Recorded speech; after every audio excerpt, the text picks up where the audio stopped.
In this video, we're going to talk about the concept of DLLs, the concept of Ctypes library, Windows API, and hooks. So let's talk about DLL first. A DLL stands for Dynamic Link Library. It is nothing but a little library, or you can say it is an envelope that kind of wraps all the functions and the data used by an application when it calls that DLL. Multiple applications can share a DLL functions and its data at the same time, as it doesn't work on the concept of mutual exclusive locks. It only sends the copy of a DLL to each of the calling processes. And since Windows application programming interface is implemented as a set of DLLs, so any functionality or any process that is written to leverage the feature of Windows APIs have to be implemented as a set of DLLs. So that's what we are trying to do here, right? Now, let's move on to the discussion of Ctypes library. What is Ctypes library? Ctypes library is nothing but a Python library that is mainly used to use the functions and the data types compatible to C language present in a DLL, right? Since Python is a high-level language, right? A lot of abstraction from the hardware as compared to C. So, to call a C functionality, Windows functionality written in C using Python, there must be some way to convert between these two languages, like kind of like the bridging the gaps between these two languages. So I'm going to show you the link where you can read more about Ctypes library. Here is the link. I will provide it in the description of this video. You can go through it and you can learn a lot about the Ctypes library, and I highly encourage you to do so. But I'm going to explain some of the concepts of Ctypes library, as we're going to use the concept of Ctypes library in our keylogger program. So first of all, I'm going to show you how you can load the DLLs and how you can access the functionality of a DLL. So Ctypes exports with different types of objects, like it exports with CDLL objects, the WinDLL objects, the WOLA DLL objects. The CDLL objects are specific to your C functionality or C functions. That if you want to call a C functions from a DLL, you can do that through CDLL objects. And WinDLL objects is basically for Windows implementation. If you are calling the DLL or functionality that is specific to your Windows, that is used through can be accessed through WinDLL objects. OLA DLL we are not much of concerned about that because we are not going to use that, so we just can skip that. Now, to import the Ctypes library, you can use this syntax: from Ctypes import start. That way you can import all the Ctypes library. And the way you access a DLL, or you can load a DLL, is through the objects like WinDLL objects or CDLL objects dot your DLL name, like you have the kernel 32 DLL or you have the user 32 DLL. By doing this, you can obtain a handle for that DLL at the same time. Okay. Now, how you can access the functions from a DLL is nothing much more complicated. You just append a dot after obtaining the handle, and you append the name of the functions that you want to access from that DLL.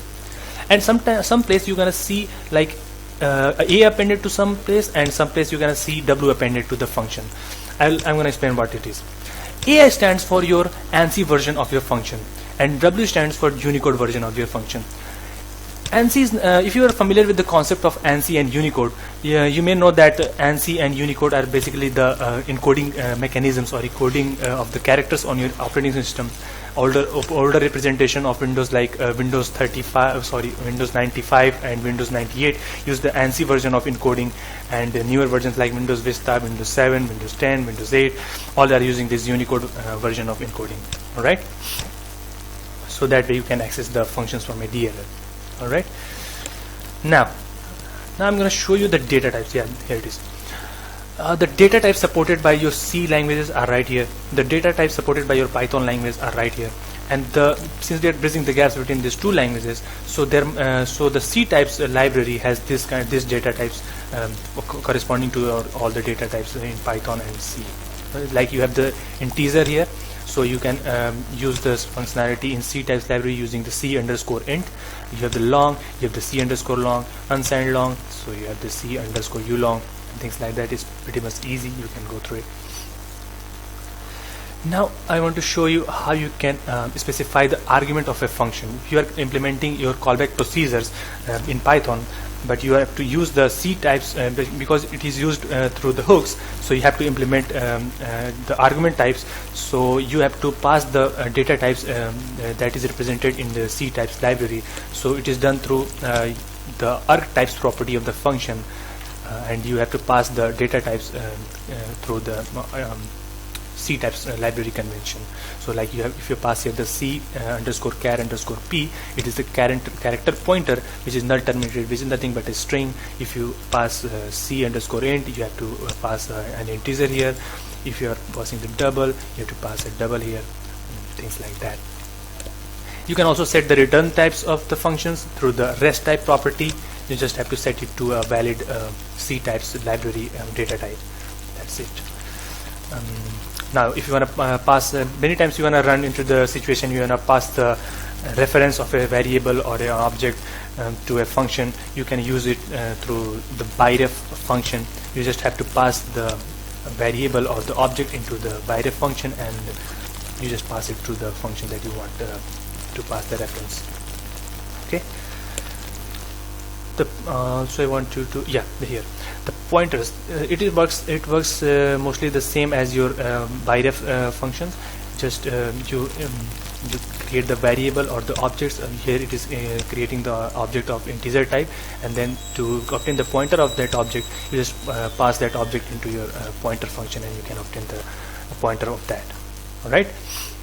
Yes. So let's see what we have to. Here callback functions. It is the most important concept, and it is the most tricky one. So I'm going to explain that in a very simple terms. Make sure you listen to my words very carefully. Okay. So as we discussed that the Ctypes library allow us to kind of bridge the gaps between these two languages. So suppose that you want to call a functions in your Windows API, right? So there is some Windows functions that is provided by Windows in Windows API that actually performs a certain task that you want to accomplish. It also needs a pointer or a callback pointer to your functionality implemented by you in Python language. Okay.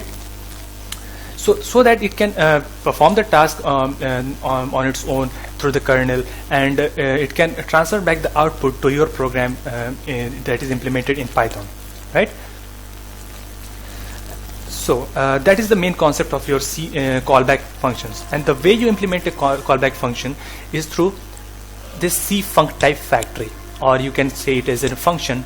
It also has a winfunc type function, and that is also there, but we're going to use this cfunc type factory function to create our callback functions. All you have to do, here is the syntax. It has first argument as your return type of your function. The callback function that you're going to implement has some kind of return value, right? So the return type of your desired function is the first argument of your cfunc type factory, and the rest of the parameters like here the pointer cint, pointer cint are nothing but the rest of your arguments for your functions. Then you obtain a handle for the object for your cfunc type factory, and then you can use that handle to pass your desired function or your implemented function in Python that you want that is your actual callback function or your hook procedure. You can pass it through that, and you can obtain this thing is your pointer to your callback function, and this thing has to be passed. This thing has to be passed in your actual Windows API function. All right, makes sense? If not, repeat it, my friend. Now let's move our discussion to the topic Windows API. First of all, I want to explain an API. What is an API? An API is nothing but an abstraction to a certain functionality of a system or a process. That's the simplest description I could give to you. Like here, Microsoft is providing us different interfaces or abstractions through which we can leverage Windows features, and we don't even have to drill down up to the kernel level to implement that functionality. This is the whole concept behind Windows API. And the common Windows 32-bit API that we use is Win32 API. And each API that we have in place has a number of dlls that actually provides the functionality that we want to leverage. Here is the diagram that I've shown that actually shows how Win32 API fits into the picture. First of all, you have the Python programs. Then you have the Ctypes library that actually does the conversion of your Python programs to your C language. Then you have the Win32 API that actually provides the interface so that you can call the kernel level functions. Then you have the kernel that actually does your job, and then you then transfers the result back to your Python programs. So this is the whole concept behind the Windows API. Now let's jump up to the topic hooks. A hook is nothing but a function or mechanism that allows you to monitor the events in your system, like the keyboard events, like the mouse events, like the system message events, and etc, etc, etc. And after capturing these events, you can do something of your choice as a programmer, and that is implemented in your callback procedure that we have talked about earlier. There are multiple types of hooks Windows provides. All you have to do is to activate them. First of all, you create you create your callback function, your callback procedure. Then you register your callback with the hook that you want to use, and then when the job completes, make sure you deactivate the hook or unhook the procedure, because the hooks are really resource intensive. They take a lot of system resources. All right. Matter of fact, also you can have different number of procedures, multiple number of procedures or callback functions registered to a single hook, and all these procedures are nothing but a pointer to the original procedures that are maintained in the hook chain. Hook chain is nothing but kind of like a package or envelope, if you see, which contains all the pointers line by line to your all the callback procedures. Right? I'll show you the diagram, then it will make you more clear. First of all, I've created this diagram from the perspective of our keylogger program. First of all, you type the keystrokes on your keyboard. Then your keyboard input comes to your operating system queue, then buffer. Then it comes to your thread buffer, thread queue. If the hook is not activated, then this part, the green one and this circle one, is not activated. Then this part is not active. So that after coming to the thread queue, it is directly delivered to your window or your thread that it was meant to be.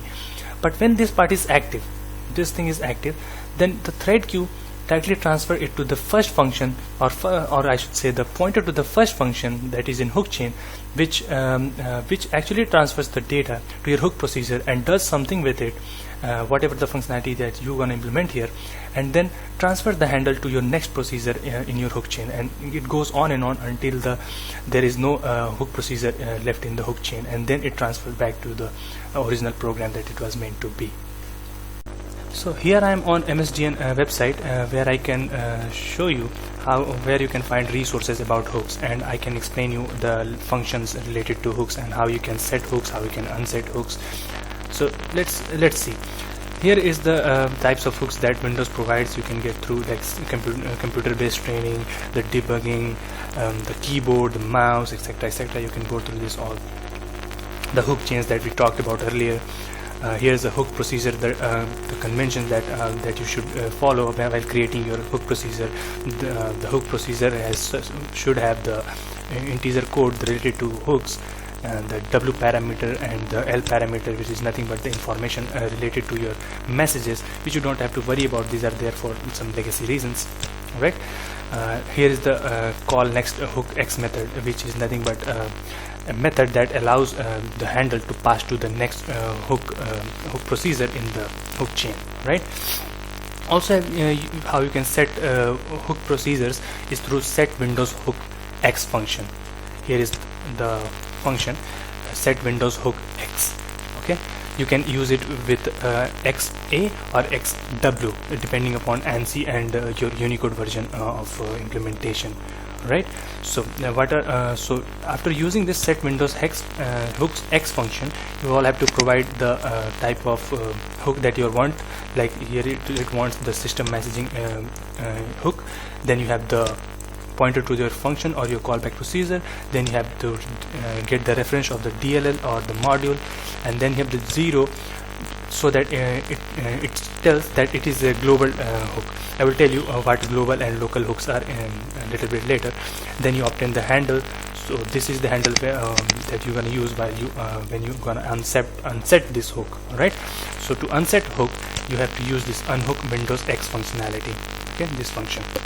all you have to do is to pass the hook obtained here to unhook the procedure. Right?